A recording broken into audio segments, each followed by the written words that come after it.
Red plasma bolts sizzled overhead as Commander Jake Stone ducked behind the overturned mining cart. The acrid smell of melted metal filled his nostrils. "Status report," he barked into his comm, wiping sweat from his brow. "Sir, we've got 30 colonists in the mess hall bunker," Private Rodriguez answered between bursts of return fire, "but Martinez's group is still out there with another dozen."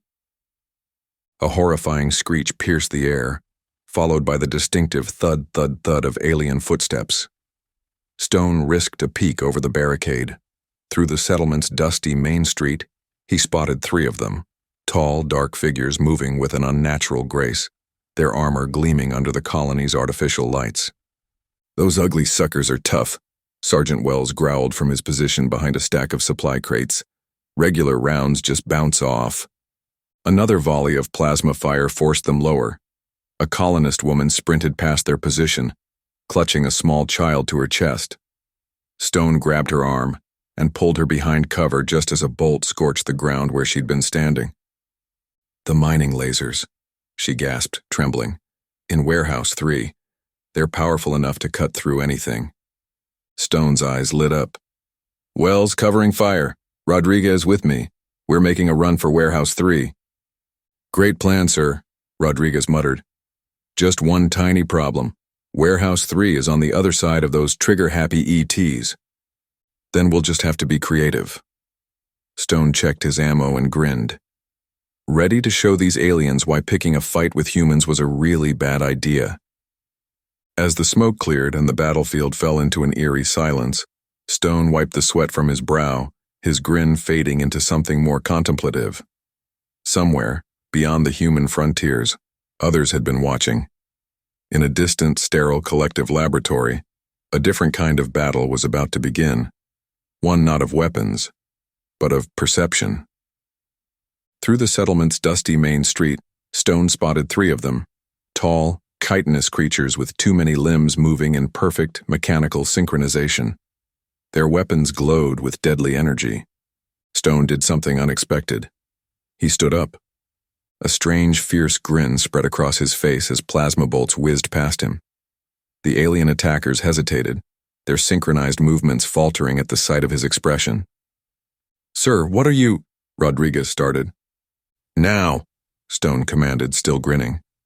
On cue, hidden charges detonated beneath the aliens' feet, sending them stumbling into carefully placed steel cables. The Marines had turned the mining equipment into makeshift traps during their fighting retreat. "Hit 'em hard," Stone ordered, raising his rifle. His team emerged from multiple positions, laying down coordinated fire. The aliens' formation broke as they scrambled for cover, clearly thrown by the humans' sudden aggression. "They expected us to cower," Stone muttered, advancing with his rifle at ready. "Big mistake." More aliens fell back as the Marines pressed forward, using the mining colony's infrastructure against them. Storage containers became choke points. Conveyor belts turned into elevated firing positions. High above the battle, unseen by either side, a small drone hovered silently. Its sensors recorded everything, transmitting data across vast distances to a hidden observer. Thanatos watched the feed with growing fascination. His neural interfaces buzzed with confusion as he processed the humans' expressions, particularly their leader's unsettling display of teeth. "Most peculiar," he noted in the research log. "They smile before they kill? This requires further study." On the ground, the alien force retreated in disarray, leaving their dead behind. Stone's Marines secured the perimeter, setting up defensive positions while medics tended to the wounded. Commander Stone stood at the colony's edge, looking up at the star-filled sky. His jaw set with determination as he thought of the colonists counting on them. "Whatever's out there," he said quietly, "they're not getting past us." The collective's decision was made. Thanatos, Nexus, and Atlas were to observe humanity up close. But observation alone would not suffice. As their ship descended toward Earth, the vibrant pulse of human life swelled beneath them, a stark contrast to the cold sterility of their own world. This was not just a mission. It was an encounter with something entirely alien. In the sterile confines of the collective's research facility, Thanatos replayed the footage for the 3rd time. The human commander's expression remained just as unsettling as before, teeth bared, eyes focused, standing tall despite enemy fire. "Fascinating," Thanatos murmured, his sensory tendrils rippling with excitement. "They display what we categorize as pleasure signals during combat." Nexus's metallic features contracted in disapproval. Primitive response. Clear evidence of their evolutionary inadequacies. No advanced species would waste energy on facial displays during tactical situations. Atlas, fresh from his field observations, shifted uncomfortably. "I've seen this before. They call it a fighting grin. It's not exactly pleasure. It's more complex than that." "Explain," Thanatos prompted, freezing the image on Stone's face. "It's—" Atlas paused, searching for words that would make sense to his emotion-suppressing colleagues. "It's like a signal to both allies and enemies. It says, 'I am not afraid, and I will not back down.'" Nexus waved a dismissive appendage. "Irrelevant. Fear suppression can be achieved through proper mental conditioning. These displays are redundant." "Yet they won," Thanatos pointed out, gesturing to the battle footage as it continued. "Look at how the expression affected our attack units. They hesitated, lost formation. These humans turned our own psychological responses against us." "A lucky coincidence," Nexus insisted. "Nothing more." Atlas cleared his throat. "Permission to share field data?" At Thanatos's nod, Atlas activated his own recording device. Images flickered to life, humans in various situations, all showing similar expressions. A parent defending their offspring, a worker lifting impossible weights to save a trapped colleague, a medical professional working past exhaustion to save lives. Atlas pointed to each scene. The expression appears in multiple scenarios involving extreme stress or danger, and in 73.4% of recorded cases, the humans displaying it succeeded in their objectives. Nexus's eye stalks twitched with irritation. "Correlation does not equal causation. This is beneath our scientific standards." "Is it?" Thanatos asked softly. "Our attack units are programmed with the most advanced combat algorithms in the galaxy. Yet they broke formation because of a simple muscular movement of the face. Perhaps we're missing something fundamental about emotional displays." "You can't be suggesting," Nexus started. "I'm suggesting we need more data," Thanatos interrupted. "Atlas, your field observations are proving invaluable. Continue monitoring these expressions. Focus on high-stress scenarios." Atlas nodded, but his posture showed unease. "There's something else.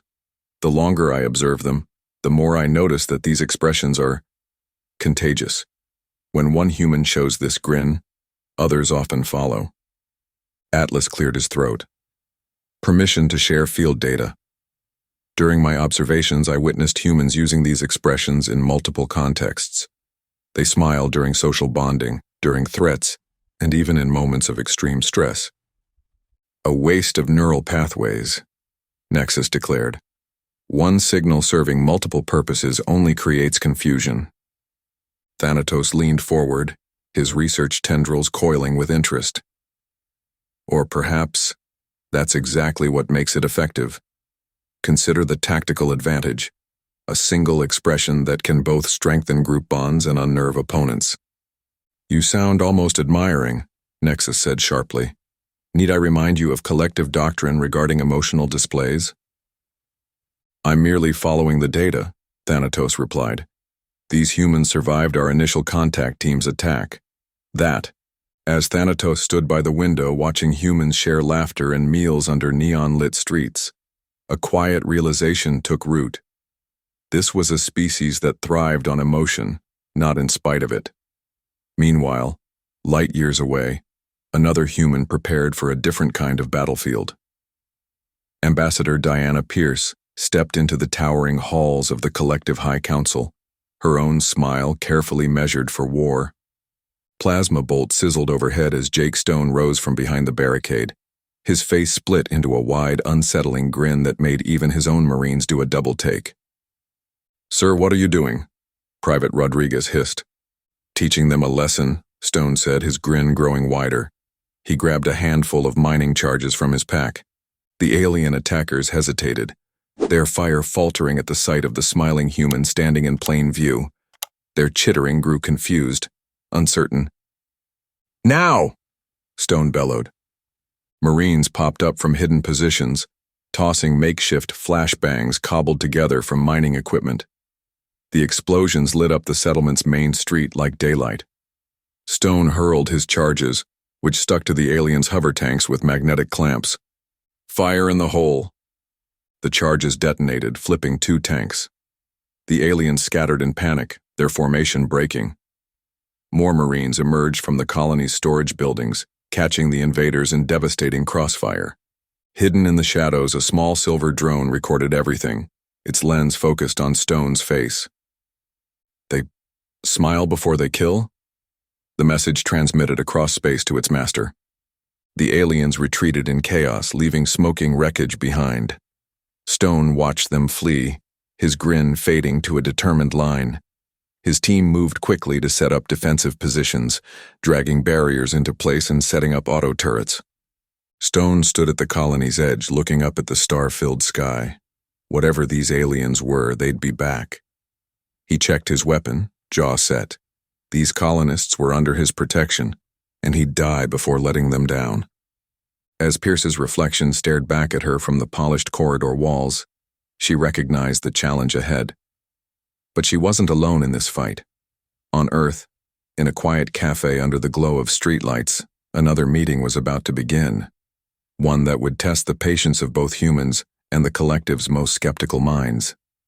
In the sterile confines of the collective's research facility, 3 silver-skinned figures huddled around a holographic display. The image froze on Commander Stone's face, his unsettling grin captured mid-battle. "Fascinating," Thanatos murmured, leaning closer to study the expression. The muscles contract in a way that shows both warmth and aggression. Could this be a dual-purpose expression? Nexus made a sharp gesture of dismissal. "It's clearly a sign of their primitive nature. No advanced species would display such emotional volatility." Atlas, who had been quietly taking notes, spoke up. "The tactical advantage is undeniable. Look how it confused our advanced forces. They hesitated when they saw it." "Precisely my point," Thanatos said, excitement creeping into his usually measured voice. "What if this Ismail serves both as a social bonding mechanism and a predatory threat display? The complexity of such an adaptation—" "Complexity?"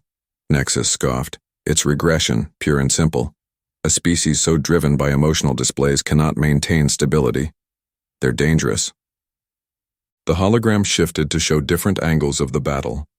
Human Marines worked in perfect coordination, their expressions ranging from fierce grins to determined scowls.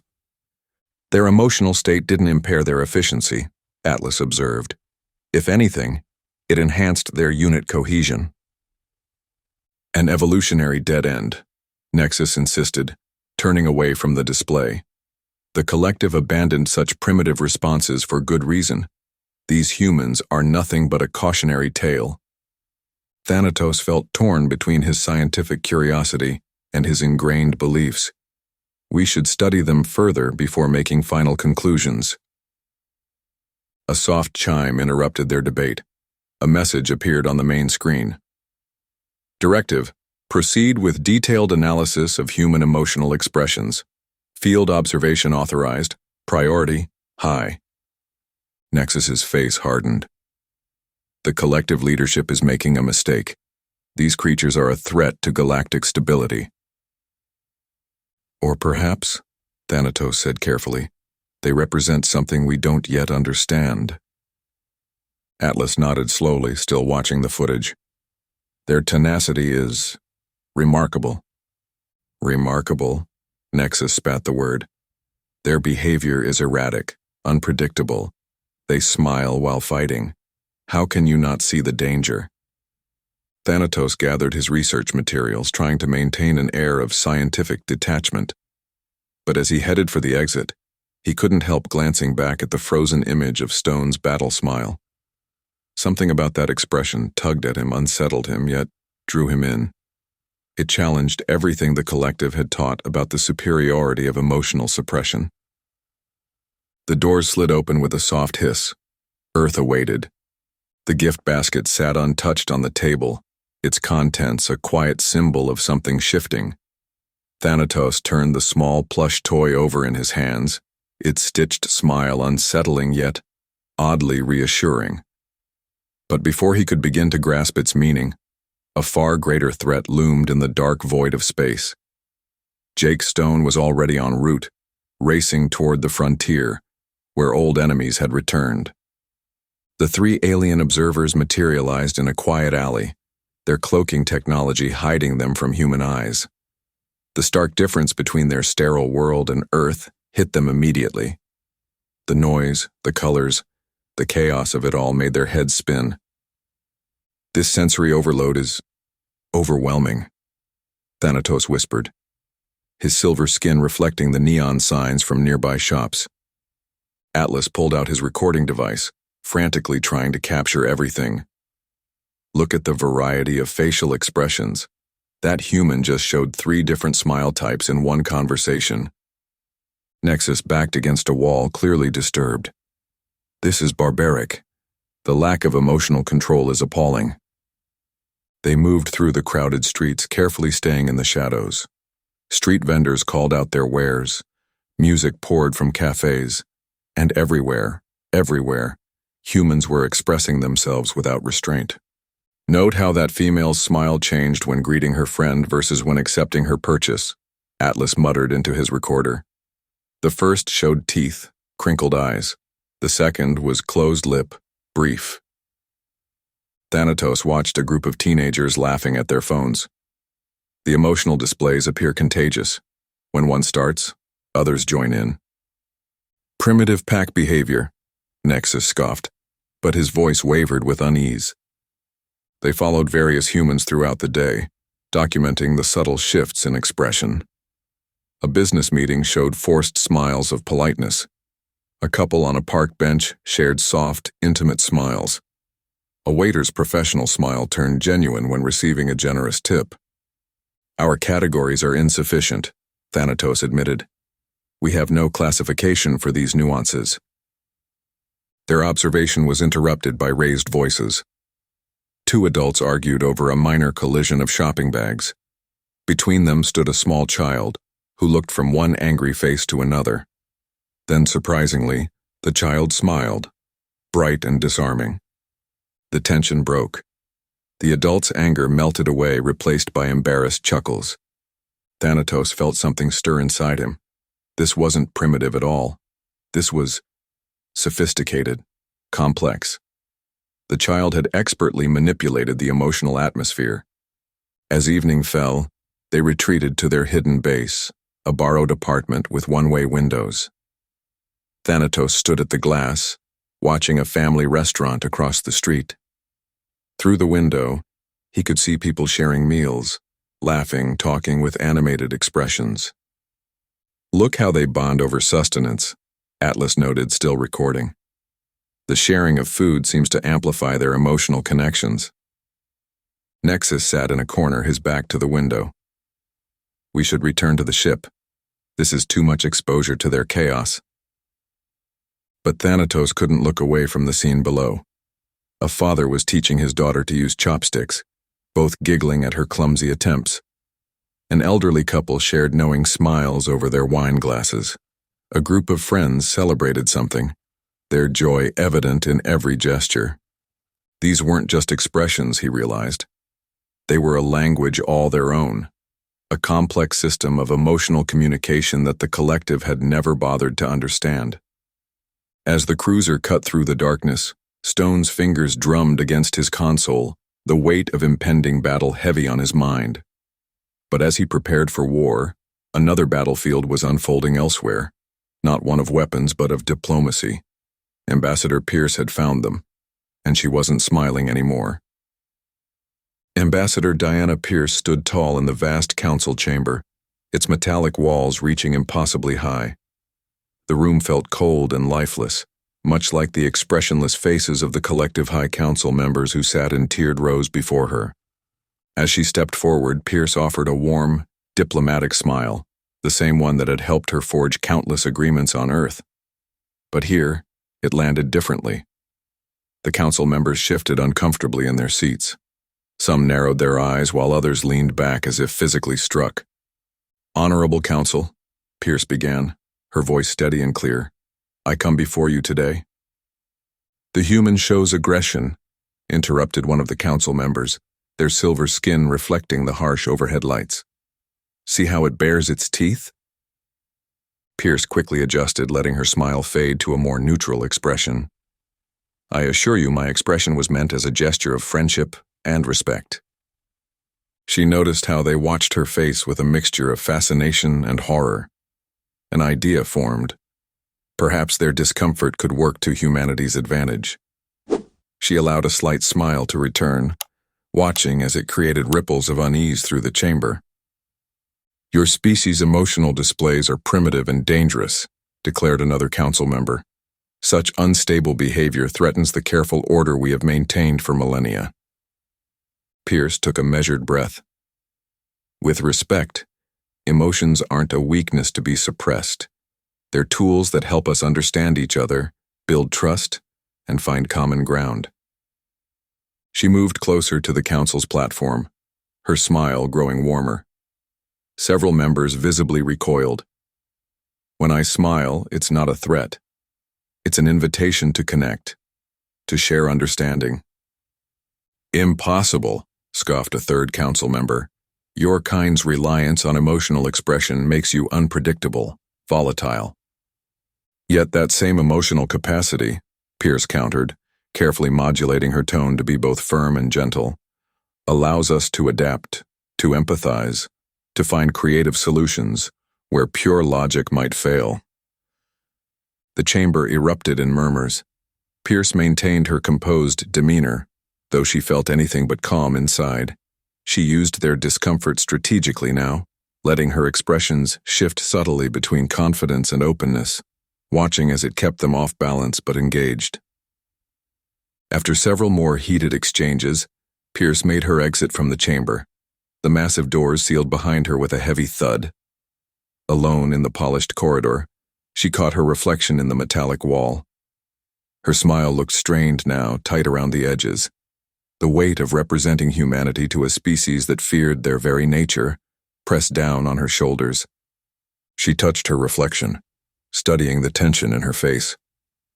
The coming diplomatic battles would require all her skill, and perhaps, she realized, the very emotional expressions that so unsettled the collective would prove to be her strongest asset. As Pierce's words echoed through the dimly lit station, Thanatos felt the shift, the first tremor of something deeper than mere observation. But on the distant frontier, there was no time left for questions or debates. Stone's unit descended onto a cratered wasteland, stepping straight into the jaws of an enemy that did not negotiate. The small cafe buzzed with quiet chatter as Felicia Grant pushed open the glass door. Her heels clicked against the wooden floor as she made her way to the back corner. The message she'd received had been odd but clear.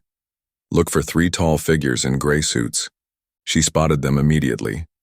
They stuck out like sore thumbs, their silver skin gleaming under the warm cafe lights. Their faces were smooth, almost mask-like, without a single wrinkle or expression. "Hello," Felicia said, offering a warm smile. "I'm Felicia Grant." The 3 aliens stared at her, their translator devices humming softly. The tallest one tilted his head. "The human displays teeth," one of them muttered. "Possible aggression? Or perhaps submission?" another wondered.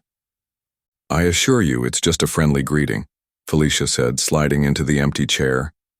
"I'm here to help bridge our cultural gap." The first alien, Thanatos, nodded stiffly. "We seek to understand your species' peculiar habit of facial contortion." "You mean smiling?" Felicia asked, wrapping her hands around her coffee mug. "Such primitive displays," Nexus cut in, his voice sharp with disgust. How can any advanced species rely on such barbaric emotional signals? Felicia's smile faded. She started to push back her chair. If you're just here to insult humanity. Please, Thanatos interrupted, shooting Nexus a warning look. We wish to learn, not judge. Your species fascinates us. Felicia settled back down. Well, smiling isn't simple. Sometimes we smile when we're happy. Sometimes when we're nervous. Sometimes to be polite or to make others feel comfortable. Atlas leaned forward, frantically taking notes. Multiple meanings? How do you decode the correct interpretation? Context, Felicia explained. Body language, tone of voice, the situation. It all matters.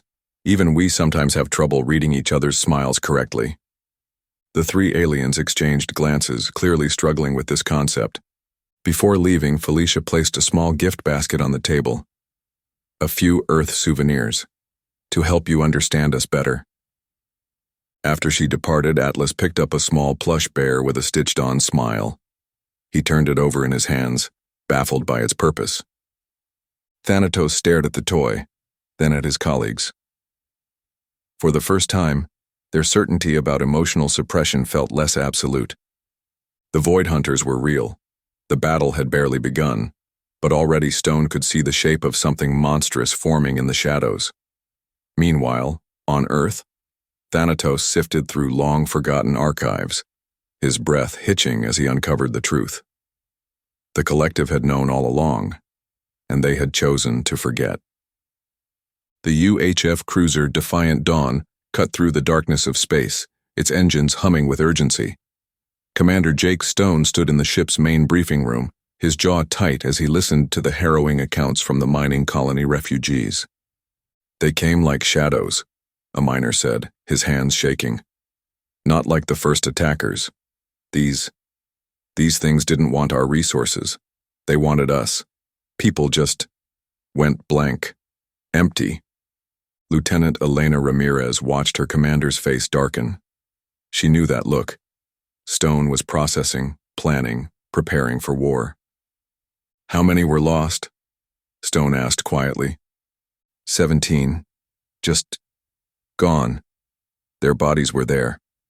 But the miner's voice cracked. Stone called the War Council immediately. In the tactical room, officers gathered around a holographic display showing the frontier sectors. The refugee reports painted a chilling picture. The Void Hunters were methodically working their way through the outer colonies. The collective's response? Ramirez asked, though she already knew the answer. Nothing, Stone spat. They're calling for careful observation and rational assessment of the situation, while our people are being... He stopped, controlling his anger. Captain Morris, their tactical officer, spoke up. Sir, without collective support, we're looking at maybe 3 battle groups within response range. The Void Hunters are reported in at least 6 sectors. Then we'll make do, Stone said firmly. The collective wants to hide behind their emotional suppression doctrine? Fine. Let them watch while humanity shows them how it's done. Ramirez noticed several officers shift uncomfortably. Commander, with all due respect, we're talking about an ancient species that literally feeds on consciousness.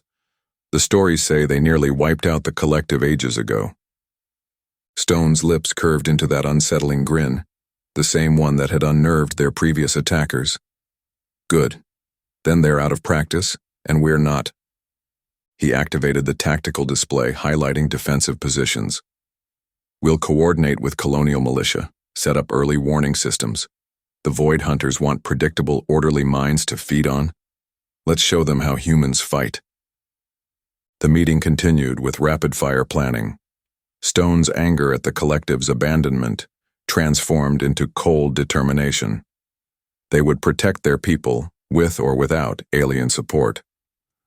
As the officers dispersed to their stations, Stone moved to the viewport. The stars stretched endlessly before them as the cruiser altered course toward the deep frontier. He could feel Ramirez's presence behind him. We're really doing this alone? She asked quietly. We're humanity, Lieutenant, Stone answered. his reflection in the viewport showing that fierce grin. We've been alone before. If these void hunters want to threaten our people, they're about to learn what that means. Aliens watched in horror as humans started smiling. Red plasma bolts sizzled overhead as Commander Jake Stone ducked behind the overturned mining cart. The acrid smell of melted metal filled his nostrils. Status report. He barked into his comm, wiping sweat from his brow. Sir, we've got 30 colonists in the mess hall bunker, Private Rodriguez answered between bursts of return fire. But Martinez's group is still out there with another dozen. A horrifying screech pierced the air, followed by the distinctive thud-thud-thud of alien footsteps. Stone risked a peek over the barricade. Through the settlement's dusty main street, he spotted 3 of them. Tall, dark figures moving with an unnatural grace, their armor gleaming under the colony's artificial lights. Those ugly suckers are tough, Sergeant Wells growled from his position behind a stack of supply crates. Regular rounds just bounce off. Another volley of plasma fire forced them lower. A colonist woman sprinted past their position, clutching a small child to her chest. Stone grabbed her arm and pulled her behind cover, just as a bolt scorched the ground where she'd been standing. The mining lasers, she gasped, trembling. In Warehouse 3, they're powerful enough to cut through anything. Stone's eyes lit up. Wells covering fire. Rodriguez with me. We're making a run for Warehouse 3. Great plan, sir, Rodriguez muttered. Just one tiny problem. Warehouse 3 is on the other side of those trigger-happy ETs. Then we'll just have to be creative. Stone checked his ammo and grinned. Ready to show these aliens why picking a fight with humans was a really bad idea. As Thanatos closed the last corrupted file, his hands trembled, not from fear, but from the sheer weight of what had been hidden. Humanity wasn't just fighting for itself, and Pierce knew it too. She strode back into the council chambers, this time not as a negotiator, but as a force demanding to be reckoned with. Through the settlement's dusty main street, Stone spotted 3 of them, tall, chitinous creatures with too many limbs moving in perfect mechanical synchronization. Their weapons glowed with deadly energy. Stone did something unexpected. He stood up. A strange, fierce grin spread across his face as plasma bolts whizzed past him. The alien attackers hesitated, their synchronized movements faltering at the sight of his expression. Sir, what are you? Rodriguez started. Now! Stone commanded, still grinning. On cue, hidden charges detonated beneath the aliens' feet, sending them stumbling into carefully placed steel cables. The Marines had turned the mining equipment into makeshift traps during their fighting retreat. Hit 'em hard, Stone ordered, raising his rifle. His team emerged from multiple positions, laying down coordinated fire. The aliens' formation broke as they scrambled for cover, clearly thrown by the humans' sudden aggression. They expected us to cower, Stone muttered, advancing with his rifle at ready. Big mistake. More aliens fell back as the Marines pressed forward, using the mining colony's infrastructure against them. Storage containers became choke points. Conveyor belts turned into elevated firing positions. High above the battle, unseen by either side, a small drone hovered silently. Its sensors recorded everything, transmitting data across vast distances to a hidden observer. Thanatos watched the feed with growing fascination. His neural interfaces buzzed with confusion as he processed the humans' expressions, particularly their leader's unsettling display of teeth. Most peculiar, he noted in the research log. They smile before they kill. This requires further study. On the ground, the alien force retreated in disarray, leaving their dead behind. Stone's Marines secured the perimeter, setting up defensive positions while medics tended to the wounded. Commander Stone stood at the colony's edge, looking up at the star-filled sky. His jaw set with determination as he thought of the colonists counting on them. Whatever's out there, he said quietly, they're not getting past us. The council chamber rang with voices, discordant and splintering. The truth could not be contained. But beyond the political turmoil, Thanatos and Atlas knew the real battle was taking shape in the void. The data was there. The proof was waiting. They just had to survive long enough to bring it to the right hands.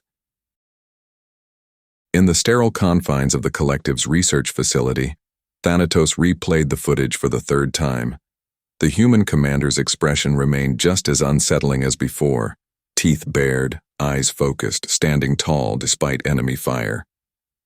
"Fascinating," Thanatos murmured, his sensory tendrils rippling with excitement. "They display what we categorize as pleasure signals during combat." Nexus's metallic features contracted in disapproval. Primitive response. Clear evidence of their evolutionary inadequacies. No advanced species would waste energy on facial displays during tactical situations. Atlas, fresh from his field observations, shifted uncomfortably. "I've seen this before. They call it a fighting grin. It's not exactly pleasure, it's more complex than that." "Explain," Thanatos prompted, freezing the image on Stone's face. It's, Atlas paused, searching for words that would make sense to his emotion-suppressing colleagues. "It's like a signal to both allies and enemies. It says, 'I am not afraid, and I will not back down.'" Nexus waved a dismissive appendage. "Irrelevant. Fear suppression can be achieved through proper mental conditioning. These displays are redundant." "Yet they won," Thanatos pointed out, gesturing to the battle footage as it continued. "Look at how the expression affected our attack units. They hesitated, lost formation. These humans turned our own psychological responses against us." "A lucky coincidence," Nexus insisted. "Nothing more." Atlas cleared his throat. "Permission to share field data?"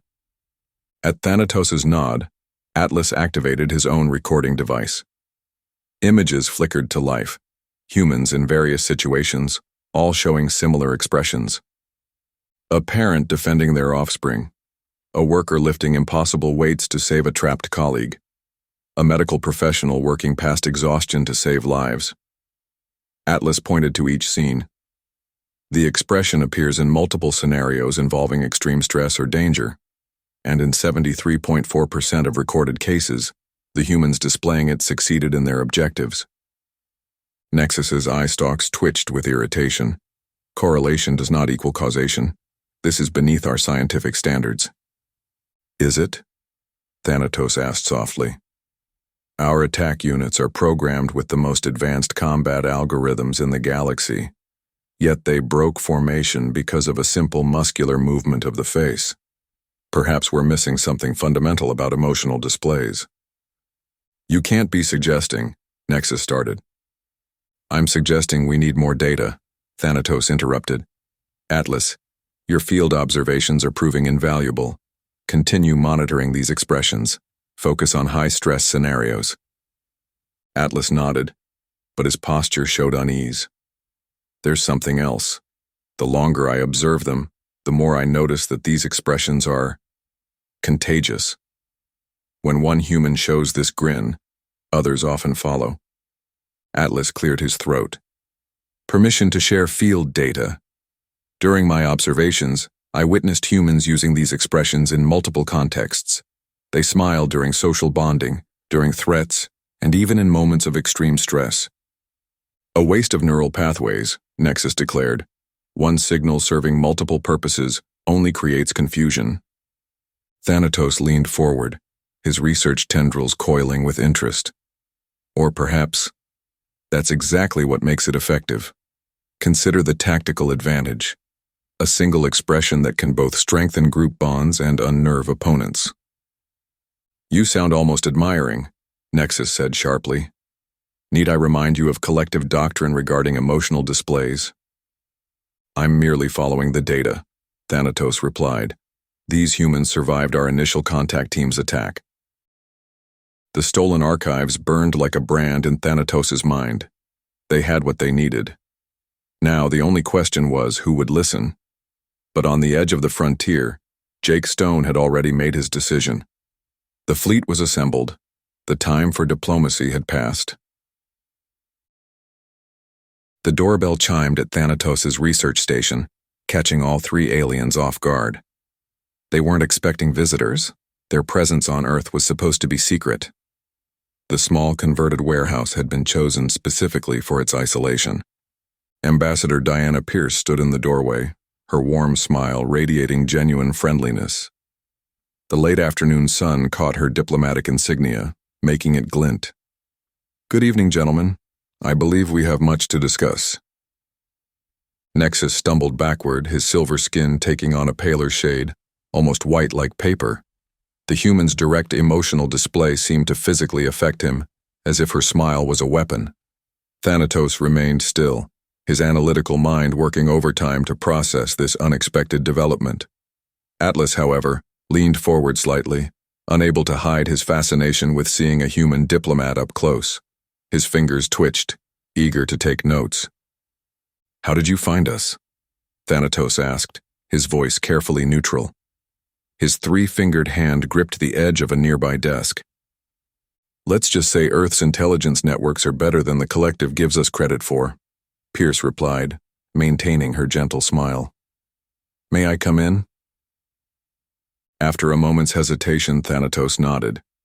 Pierce stepped into their makeshift laboratory, her eyes taking in the scattered data tablets and observation equipment. Banks of monitors displayed human facial expressions frozen mid-smile. "We have a situation that concerns both our peoples," Pierce said, her expression growing more serious. "The Void Hunters have returned."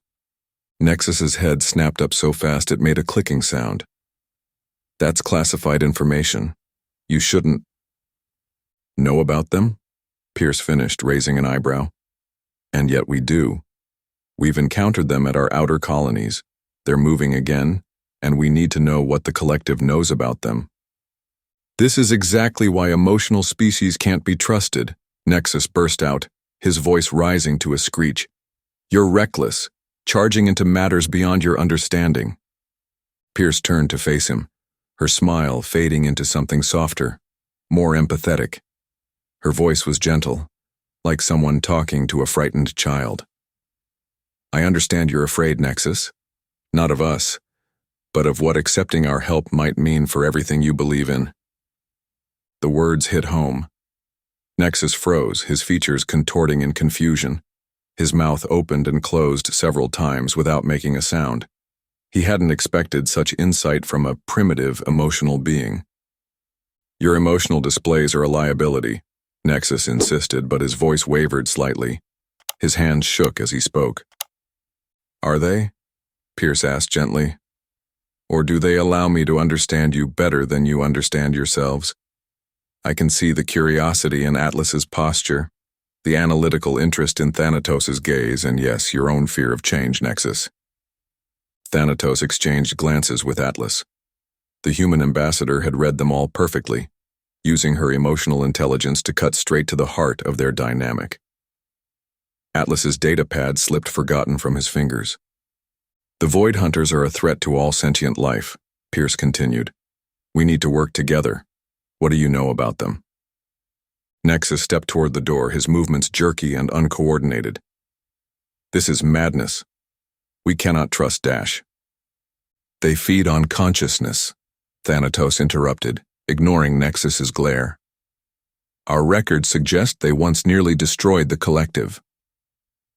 "The records are sealed for a reason," Nexus shouted, his voice cracking. "You're betraying everything we stand for by even speaking to these emotional barbarians." He stormed toward the exit. "You'll doom us all." Nexus spat as he yanked the door open, nearly breaking the handle. "No good can come from entangling the collective with emotional barbarians." The door slammed behind him with enough force to rattle the windows. Thanatos and Pierce barely had time to breathe before they were pulled into the War Council. The time for quiet revelations was over. Stone stood at the head of the table, arms crossed, his grin as sharp as a blade. "You've seen the files," he said. "Now tell me how we use them." Commander Stone peered through his rifle scope at the cratered landscape before him. The outpost's twisted metal structures cast long shadows in the dim light of the distant sun, their jagged edges like teeth against the starlit sky. His Marines spread out behind him, their boots crunching on the rocky ground as they moved with practiced care. "Sir, comms are acting up again," Lieutenant Ramirez reported, tapping her earpiece in frustration, getting nothing but static and something else. Her usual confident tone wavered slightly. Stone lowered his scope. Something else? Whispers, sir. Like voices, but not quite. She shivered despite her thermal suit. Others are hearing them too. It's like someone's talking underwater. Private Rodriguez stumbled, catching himself on a broken wall. I saw something move over there, he said, pointing to empty space, his voice cracking. But when I looked straight at it, nothing. Just shadows playing tricks, right? Keep it together, Stone ordered. His voice was steady, but his mind raced. These weren't normal combat conditions. The whole area felt wrong, like reality itself was coming apart at the seams. The air seemed thicker, heavier somehow. Dr. Hayes, their field neuroscientist, jogged up to Stone, her breath coming in quick puffs. Commander, I have a theory. These distortions, they're following patterns, mathematical sequences. It's like something's trying to read us, like a computer scanning code. Read us? Stone raised an eyebrow. You're saying these things are what? Downloading our brains? Our brains operate on predictable wavelengths, but emotions, they create chaos in those patterns. Hayes gestured excitedly, her eyes bright with understanding. If we could generate random emotional spikes through our comm systems. A scream cut through the air, sharp and terrified. Stone spun around, his heart hammering. Alpha team? Report. Static crackled in response, punctuated by bursts of that eerie whispering. Alpha team's gone dark, Ramirez said, her face pale. Last known position was near that ridge. Just vanished off the grid. Stone didn't hesitate. Rescue team on me. Hayes, work on that jamming frequency. Everyone else, defensive positions. Watch each other's backs. They moved through the wreckage, weapons ready, every shadow a potential threat. The whispers grew louder, becoming a chorus of unintelligible sounds that made Stone's head spin. Through the gloom ahead, shapes began to form, flowing, ethereal things that seemed to drink in the darkness itself, their forms shifting like oil on water. Hold the line, Stone shouted as several Marines stumbled backward, their training warring with primal fear. He stepped forward, forcing himself to smile in the face of the otherworldly horror. The nearest shape recoiled, rippling like disturbed water. They don't like that, Hayes said through the comm, excitement cutting through her fear. Strong emotions. They're disrupting their ability to process us. They can't handle the chaos. Stone watched as the shadowy forms tried to encircle them, but wherever they met, determined resistance. A battle cry, a defiant laugh, a surge of protective rage. They withdrew like moths from a flame. Fall back, Stone ordered. Controlled retreat. Keep those emotions running high. Sing, joke, get angry. Just feel something. They fought their way back to the landing zone, the Void Hunters pursuing but unable to close in. Each time they tried to probe a soldier's mind, they met a wall of chaotic emotional energy that forced them back, their ethereal forms writhing in confusion. Once aboard their shuttle, Stone turned to Ramirez. Get me a secure channel to Earth. They need to know what we're dealing with. He looked out at the darkening landscape below, where shadows seemed to gather and twist unnaturally. The Void Hunters are back and they're hungry. Ramirez nodded grimly, her fingers flying over the comm panel. What's our message, sir? Simple, Stone said, a fierce grin spreading across his face. We found them. They're real, and humanity isn't going anywhere. Let's see how they like dealing with 7 billion emotional, unpredictable humans. The Allied fleet moved into position, engines thrumming with the tension of what lay ahead. The Void Hunters were coming, and they would not come alone. As the first psychic pulses rippled through the darkness, Stone tightened his grip on the console. Brace for contact. Thanatos hunched over a messy desk in the borrowed university office, surrounded by towering stacks of paper and glowing data screens that cast an eerie blue light across his face. The small room felt cramped and stuffy, nothing like the pristine, spacious halls of the collective. but he barely noticed anymore. His silver fingers traced lines of ancient text while Atlas paced behind him, his footsteps creating a nervous rhythm on the worn carpet. "Look at this," Thanatos said, pointing to a partially corrupted file that flickered and jumped on the screen. Another reference to mass consciousness drain during the Third Era. But the details are missing, deliberately erased. Someone went through a lot of trouble to hide this. Atlas leaned in close, his usually stoic face showing hints of worry that made his metallic features seem almost human. "That's the 15th redacted passage we've found about the Void Hunters. This can't be coincidence. Someone's trying to bury something big." A gentle knock interrupted them. Ambassador Pierce stood in the doorway, her warm smile making both aliens tense slightly, their bodies automatically stiffening in response. "Any progress with the ancient records?" "Too much," Atlas muttered, running a hand over his face. "And none of it good. We're finding holes everywhere." Thanatos pulled up a holographic display showing timeline fragments, the broken pieces floating like shattered glass in the air. "The evidence is clear, though the collective tried to hide it. The Void Hunters nearly destroyed our people thousands of years ago, but someone went to great lengths to hide this truth from future generations." Pierce moved closer, studying the fragments with keen eyes. Her face reflected the blue glow of the holograms. Why would they cover this up? What were they afraid of? "Because," Thanatos said slowly, his voice heavy with the weight of discovery, "the only successful defense against the Void Hunters came from species that embraced emotional expression.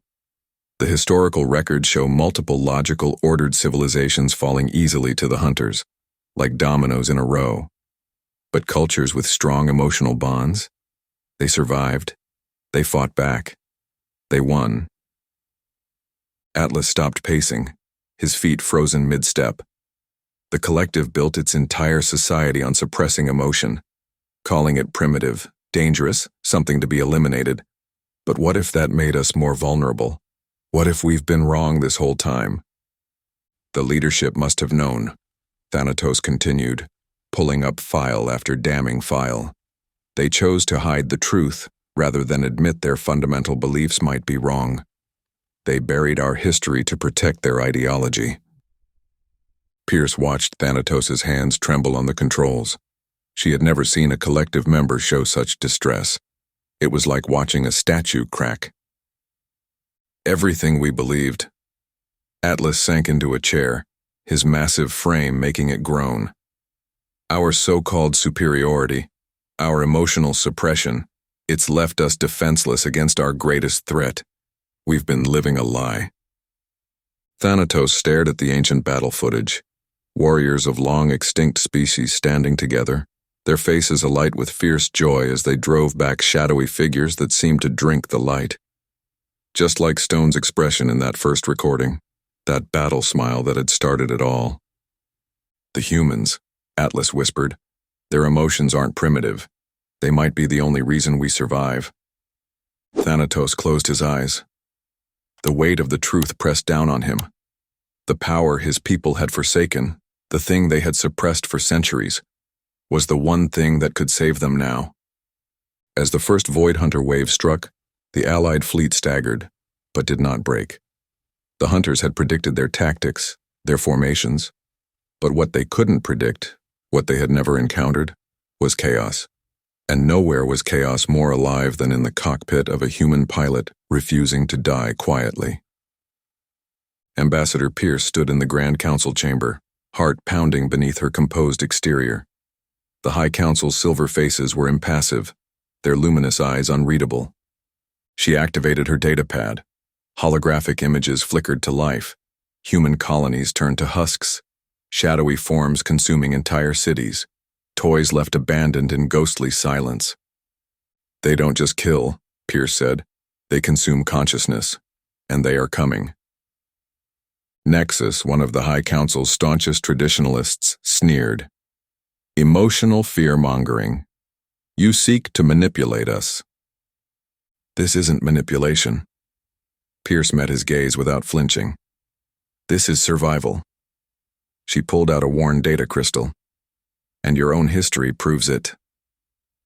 Ancient text scrolled across the display, partially corrupted but clear enough. Records of the first Void Hunter invasion, the desperate battles, the key discovery. Only chaotic emotional patterns had driven the hunters back. Gasps rippled through the chamber. A senior counselor leaned forward, his silver face creasing, the first crack in their emotional control. If this is real, the implications— It is real, Pierce said. Thanatos himself authenticated it. Lies, Nexus snapped, his calm facade fracturing. Emotion is weakness. To embrace it would mean collapse. The chamber erupted into argument. For the first time in centuries, the collective council was not unified. As Pierce walked out, she typed a message to Earth. We need proof. Show them what humanity can do. The door is open, kick it wide. In the depths of a collective archive, Thanatos and Atlas moved like shadows, slipping past security. The records should be here, Thanatos whispered. A voice cut through the dark. I knew you'd come. Nexus stepped from the shadows, his silver face twisted in cold fury. You betray everything. We stand for truth, Thanatos shot back. You stand with the humans, Nexus hissed. They've corrupted you. Atlas worked quickly at the terminal. Transfer complete, he announced. Nexus lunged for the console. Atlas blocked him, shoving him back. You think we're weak because we feel, Atlas said, but feeling is what will save us. Thanatos skimmed the files, his hands shaking. Atlas, look at this. Buried records confirmed it. Emotions had saved the galaxy before. Suppression had only made them weaker. The Void Hunters faltered. They had come to feed on logic, on fear. Instead, they found laughter, rage, hope, the untamed storm of life itself. And for the first time in millennia, they fled. At the war table, Commander Stone stood tall. Every monster has a weak spot. We just found theirs. A reptilian delegate, Saseth, rose, desperation in his voice. 3 of our colonies are gone. We thought our logic would protect us. It didn't. We need humanity's help. You have it, Stone said. That's what we do. Lieutenant Ramirez activated a hologram. The Void Hunters feed on predictable patterns, but human emotions, they can't process them. It's like dividing by 0. Murmurs spread through the room. A crystalline being scoffed. You expect us to fight with noise? Not noise, Stone said. Passion, unity, the things you were taught to suppress. He leaned forward. We'll broadcast emotional frequencies across subspace. Create a wall of human spirit they can't penetrate. Think of it as the galaxy's biggest mosh pit. It's madness, an avian delegate whispered. Maybe, Stone said, smirking. But it's our best shot. One by one, the delegates stood, pledging support. On the flagship Defiance, Stone stood at the viewport watching the Allied fleet form up. Their running lights blinked like stars against the void. He exhaled. The biggest battle of his life loomed ahead, but for the first time, he wasn't facing it alone. Sometimes the best weapon against darkness was a shared light. If you enjoyed the story of Jonathan, I handpicked this next story that you will enjoy. Please don't miss this one. Click here to watch it.